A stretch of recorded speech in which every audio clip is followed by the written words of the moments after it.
बिस्मिल्लाहिर्रहमानिर्रहीम। अस्सलाम वालेकुम नाज़रीन, आप यूट्यूब चैनल देख रहे हैं, मैं इमरान खान। आपने गौर किया कि मिलिट्री एस्टेब्लिशमेंट को हमेशा सियासतदान क्यों बुरे लगते हैं?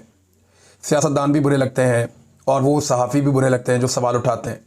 सोशल मीडिया एक्टिविस्ट हों या ह्यूमन राइट्स के लिए काम करने वाले हों या वो वकला जो हक और सच की आवाज़ उठाते हैं, वो बुरे लगते हैं। जो भी पाकिस्तान में सवाल करेगा ना, एस्टेब्लिशमेंट को बुरा लगेगा। एस्टेब्लिशमेंट ये कहती है कि हमें आप हमारा जिक्र ना करें, हमारे कारोबार को ना छेड़ें। आप हमसे ना पूछें कि हम दर्जनों कारोबार कर रहे हैं तो क्यों कर रहे हैं, हमसे नहीं पूछना आपने। आप बोलें सियासतदान करप्ट है, बेईमान है, 2 नंबर है। आप ये कहेंगे सहाफ़ी जो है वो कंप्रोमाइज्ड है, ये पैसा लेकर काम करता है, येलो जर्नलिज्म चल रही है, इसको गंदा करें। आप मौलवियों को आप गंदा करें कि ये जनाब अपनी अपनी 1.5 ईंट की इन्होंने मस्जिद बनाई हुई है और ये फ़िरका वारियत में पैसा बना, इनको भी गंदा करें। आप मौलवियों को बुरा कहें, आप सियासतदानों को गंदा कहें, आप सहाफ़ियों को गंदा कहें, आप वकला को काली भेड़ें कहें, आप अदलिया को गंदा कहें, आप जो मर्जी करें। पुलिस को आप गालियां दें जितनी मर्जी, कोई परवाह नहीं।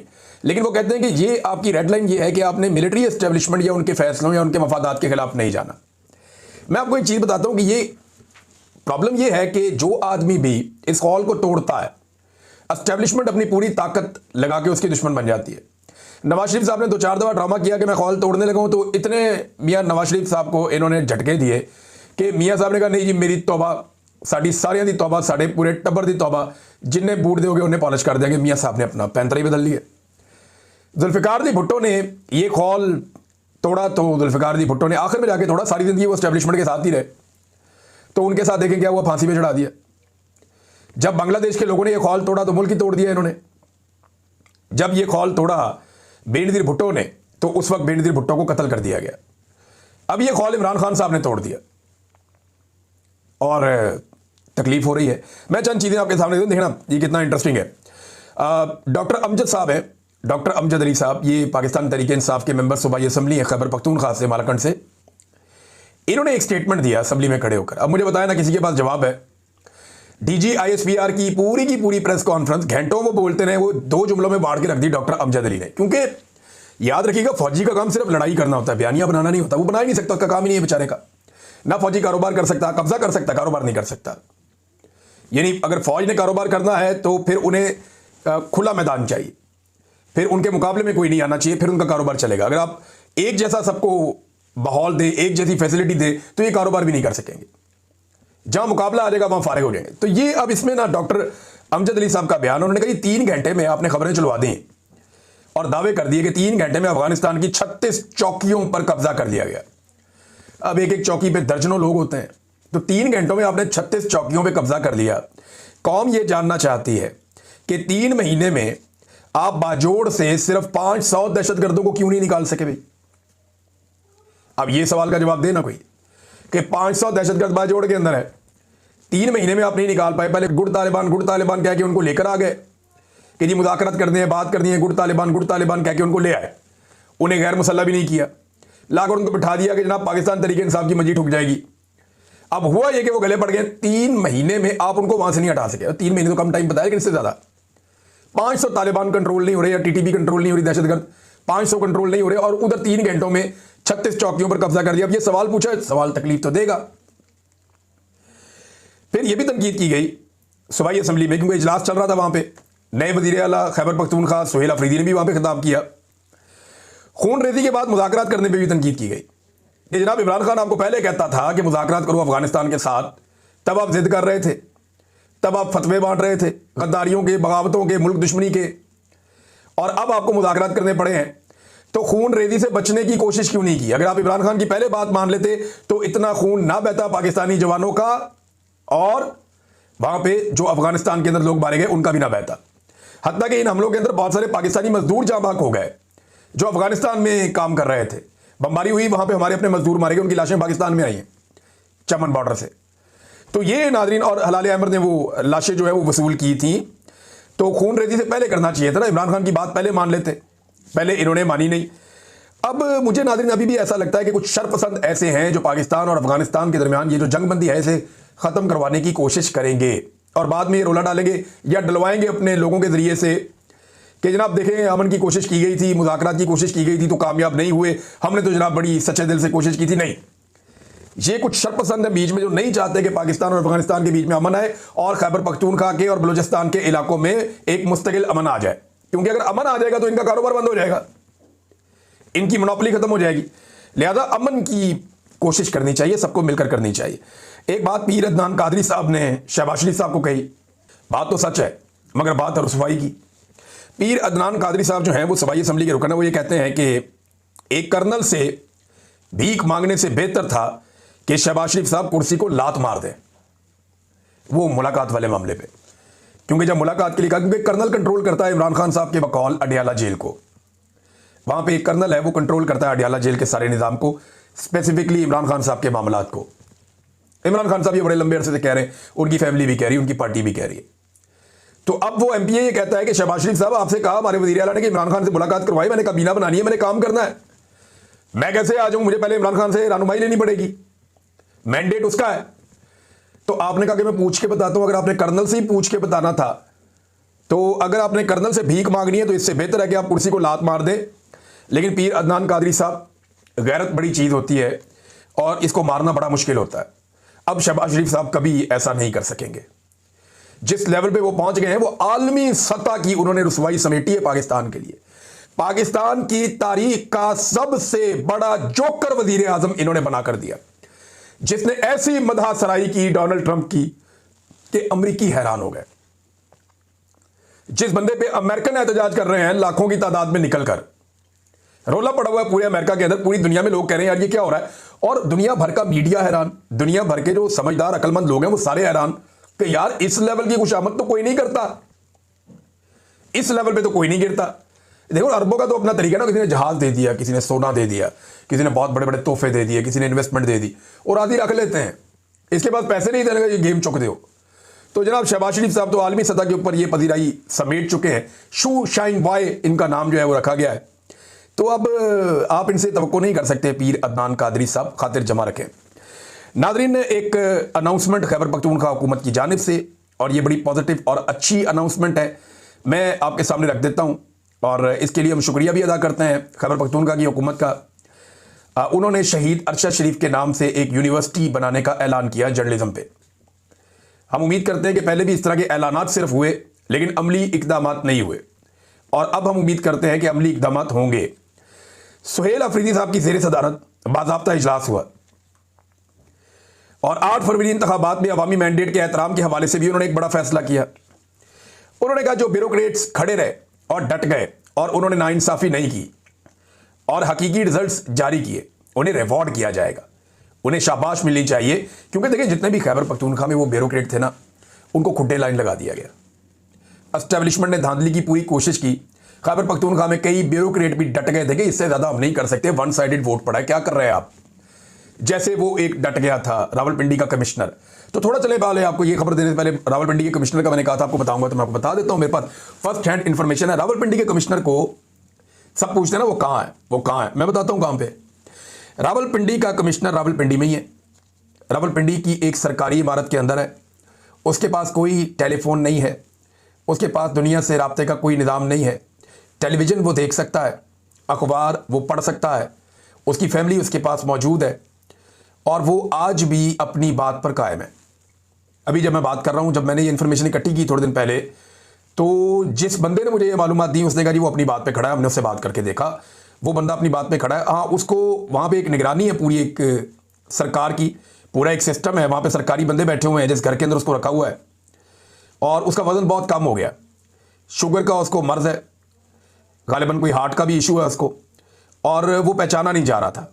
यानी जिस शख्स ने रावलपिंडी के कमिश्नर लियाकत चट्ठा को देखा, उसने बताया कि जिस आदमी ने प्रेस कॉन्फ्रेंस की थी, अगर आप अब उसकी शक्ल देखें तो आप पहचानेंगे भी नहीं। उसने कहा जी वो बहुत कमज़ोर हो गया, उसका कार्रवाई की जाए, जो अफसरान अवाम के साथ खड़े हुए उन्हें रिवॉर्ड किया जाए। वज़ीर आला खैबर पख्तूनख्वा मोहम्मद सुहेल अफरीदी ने शहीद अरशद शरीफ की कुर्बानियों को खराज तहसीन पेश करते हुए उनके नाम से university of investigative and modern journalism के क़याम का ऐलान किया। ये मेरी इनसे बात हुई थी एक रोज़ कबल, सुहेल से डायरेक्ट मेरी बात नहीं हुई थी, वो मेरी चंद दिन पहले हुई थी, 3-4 दिन पहले हुई थी। लेकिन ये सुहेल अफरीदी के करीबी साथियों ने मेरे से रब्ता किया था एक दिन कबल, और कुछ खबरें मैं उनसे पूछना चाहता था, कुछ चीज़ें वो डिस्कस करना चाहते थे। तो मैंने उनसे ये गुजारिश की थी कि आप शहीद अरशद शरीफ के नाम से कोई तालीमी इदारा या उसका कोई एक जो है वो पूरा एक जो सेक्शन होता है वो उनके नाम से आप मंसूब करें। माजी में इस तरह के अनाउंसमेंट हुए लेकिन अमली तौर पे ऐसा नहीं किया जा सका। तो हम ये उम्मीद करते हैं कि अब क्योंकि एक नया वज़ीर आला है तो हमारे शहीद को उसका मुकाम दिया जाएगा, कम से कम खैबर पख्तूनख्वा में जहाँ पे एक अवामी हुकूमत है। तो इस पर उन्होंने, जो मेरे दोस्त थे, उन्होंने वादा किया और अब सुहेल अफरीदी साहब ने ये अनाउंसमेंट की है, वो मुझे बड़ी खुशी है इस बात की। फिर उन्होंने कहा शफाफियत, मेरिट और करप्शन फ्री गवर्नेंस के हवाले से अहम इकदाम किए जाएंगे। करप्शन के खिलाफ जीरो टॉलरेंस पॉलिसी होगी, सख्ती से अमल दरामद किया जाएगा। मैं रवायती अंदाज में काम करने नहीं आया, हकीकी तब्दीली लानी है ताकि अवाम को एहसास हो कि उनका वोट ज़ाया नहीं हुआ। सियासी आज़ादी होगी खैबर पख्तूनख्वा में और आईनी हुकूक के हवाले से अहम इकदाम उन्होंने किए। सूबे में 3 MPO के तहत किसी सियासी कारकुन को गिरफ्तार नहीं किया जाएगा, चाहे वो PTM का है, चाहे फजलुर रहमान का है, चाहे ANP का है, चाहे किसी भी जमात का है। 3 MPO के तहत किसी को भी सूबे में गिरफ्तार नहीं किया जाएगा। आज़ादी इज़हार राय हर शहरी का बुनियादी आईनी हक है। सियासी FIRs के तहत किसी सियासी कारकुन को या सहाफ़ी को किसी को हरासा नहीं किया जाएगा, गिरफ्तार नहीं किया जाएगा। सूबे के मखसूस सियासी कल्चर को बरकरार रखा जाएगा। ये जनाब सुहेल अफरीदी ने अनाउंसमेंट की है। तो हमारी तरफ से तो बहुत शुक्रिया जी। शहीद अरशद शरीफ की बरसी आ रही है 23 अक्टूबर को। इस हवाले से हमने यहाँ बरतानिया में एक प्रोग्राम किया, सुना कुछ और प्रोग्राम भी होने जा रहे हैं। और इसके अलावा ये जो खैबर पख्तूनख्वा की हुकूमत ने कदम उठाया, सोशल मीडिया पे अगर आप आज खोलें और देखें तो हर तरफ शहीद अरशद शरीफ नजर आता है। क्योंकि देखिए, उसे कत्ल करने वाले ये जानते हैं कि एक दिन वो कानून के कटहरे में आ जाएंगे। वो जो मर्जी कर लें, जितनी मर्जी जाली इंक्वायरियाँ करवा लें, जितनी मर्जी फाइलें बंद करवा लें, एक दिन ये कुर्सी उनके साथ नहीं रहेगी। लेकिन हम लोग यहाँ पाकिस्तानी मौजूद रहेंगे और पाकिस्तानी अपने इस शहीद का हिसाब लेंगे और इन्हें हिसाब देना पड़ेगा। ऐसा नहीं है कि ये बच जाएंगे। नाज़रीन, पाकिस्तान और अफगानिस्तान की जो जंगबंदी हुई है ना, इसमें एक चीज़ हमें अपने जहन में रखनी पड़ेगी कि चाइना ने दोनों मुल्कों पे इन्वेस्ट किया हुआ है। 50-60 अरब डॉलर चाइना ने पाकिस्तान पे लगाया हुआ है, एग्जैक्ट फिगर मैं निकालूंगा किसी टाइम। और अफगानिस्तान के ऊपर भी चाइना ने टिका के इन्वेस्टमेंट की हुई है। अब दोनों मुल्कों पे चाइना ने पैसा लगाया हुआ है, तो वो क्यों चाहेगा कि ये दोनों मुल्क आपस में लड़के इंफ्रास्ट्रक्चर को तबाह करें? सबसे बड़ा प्रॉब्लम जो है ना, वो इस रीजन का जायंट चाइना है। तो चाइना का प्रॉब्लम ये है कि हमने तो पाकिस्तान पे पैसा लगाया हुआ है, हमने अफगानिस्तान पे भी पैसा लगाया हुआ है। हम तो यहां से ट्रेड करना चाहते हैं, तिजारत करना चाहते हैं। ये एक दूसरे से अगर दुश्मनी पैदा करेंगे तो ट्रेड कैसे होगी? यानी चाइना तो यहां से गुजर जाएगा लेकिन माहौल वो नहीं होगा ना तिजारत वाला, और दीगर मसाइल पैदा हो जाएंगे। तो चाइना को बड़ी तशवीश थी। अब चाइना राजी है कि इनके दरमियान एक सीज फायर हो गई है और ये सीज फायर बरकरार रहे उतना ही अच्छा है। आर्मी चीफ की एक्सटेंशन के दिन जैसे जैसे करीब आ रहे हैं नाजरीन, सब उसमें से अपना हिस्सा निकालना चाहते हैं। बहुत सारे ड्रामे पाकिस्तान में शुरू हो गए हैं। पहला ड्रामा आपने फजलुर रहमान साहब का देखा, फिर आपने देखा कि एमल वली खान ने बड़े सख्त अल्फाज बोले, लेकिन उसके बाद फिर उन्होंने माजरत कर ली। फिर ANP है, MQM है, पीपल्स पार्टी है, आजकल सारे अपना अपना प्रेशर डाल रहे हैं। पीपल्स पार्टी ने 1 महीने का टाइम दिया, यानी 20 नवंबर तक का, क्योंकि 29 नवंबर को, 28 नवंबर को जाके अनाउंसमेंट और 29 नवंबर को ये कंटिन्यू करेंगे आर्मी चीफ आसिम मुनीर साहब। लिहाजा पीपल्स पार्टी ने भी अपना मार्जिन रखा। तो सब इसमें से ज़्यादा कमाना चाहते हैं। देखिए, इतनी बड़ी कमाई होती है, एक्सटेंशन मिल जाए किसी आदमी को तो मुल्क अगले टन्योर के लिए उस आदमी की मुट्ठी में आ जाता है। पूरा मुल्क वो स्याह और सफ़ेद का मालिक बन जाता है। वो जो चाहता है वो करता है। ये कारोबार बंद कर दो, ये वाला चला दो, जो चाहता है इस मुल्क से ताल्लुकात बना लो, इससे बिगाड़ दो, जो चाहता है। ये वज़ीर आज़म वगैरह सदर पाकिस्तान सारे कठपुतलियाँ हैं, ये लटरम पटरम होते हैं पाकिस्तान में। फिलहाल जो आदमी खड़े होने की कोशिश करता है उसका इमरान खान जैसा हाल करती है पाकिस्तान की मिलिट्री एस्टेब्लिशमेंट। लेकिन पहली दफ़ा इनको टक्कर के लोग मिले, ये भी हम देख रहे हैं। अच्छा, अब इसमें जो है ना, वो सारे अपना अपना हिस्सा निकालना चाहते हैं और अपना अपना जोर लगा रहे हैं।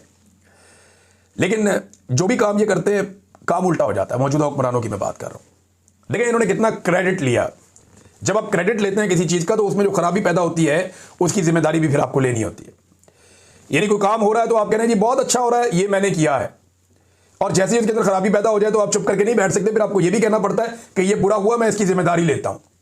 तो अब शहबाज शरीफ को और फील्ड मार्शल को, जिन्होंने इसका बहुत क्रेडिट पाकिस्तान में लिया और सबको कहा कि ये क्रेडिट हमें दें, और डोनाल्ड ट्रंप की तारीफें भी की कि जनाब गजा में जंगबंदी करवाई है, अब वो जिम्मेदारी भी लें जो इस वक्त कत्लेआम गजा में हो रहा है।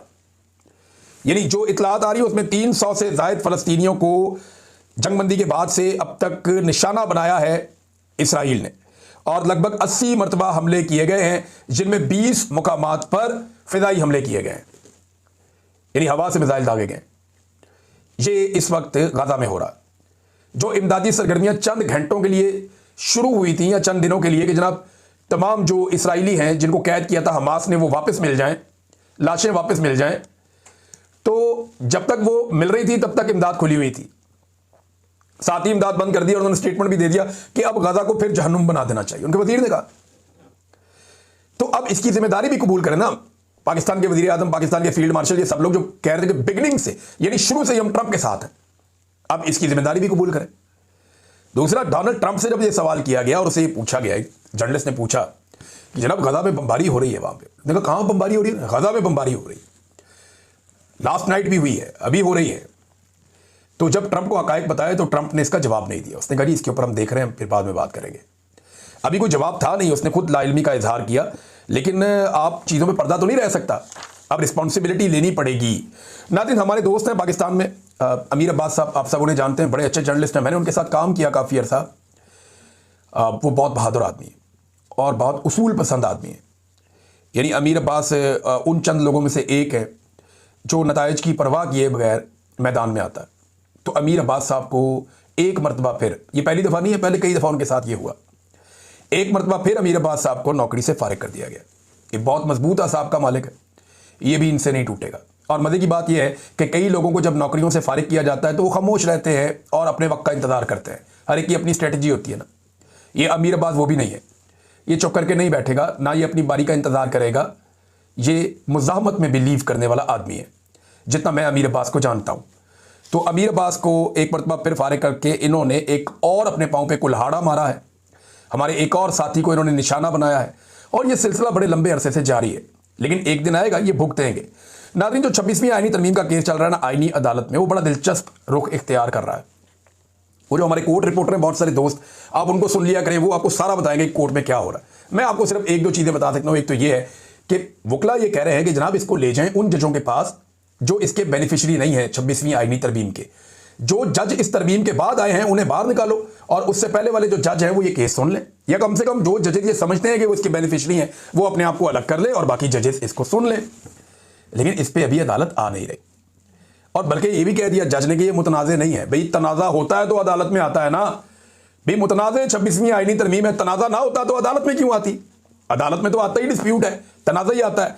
अकरम शेख साहब ने अदालत के अंदर जब यजीद की बैत से इनकार का जिक्र किया तो आईनी बेंच के सरबराह जस्टिस अमीनुद्दीन खान ने यह बर्दाश्त नहीं किया।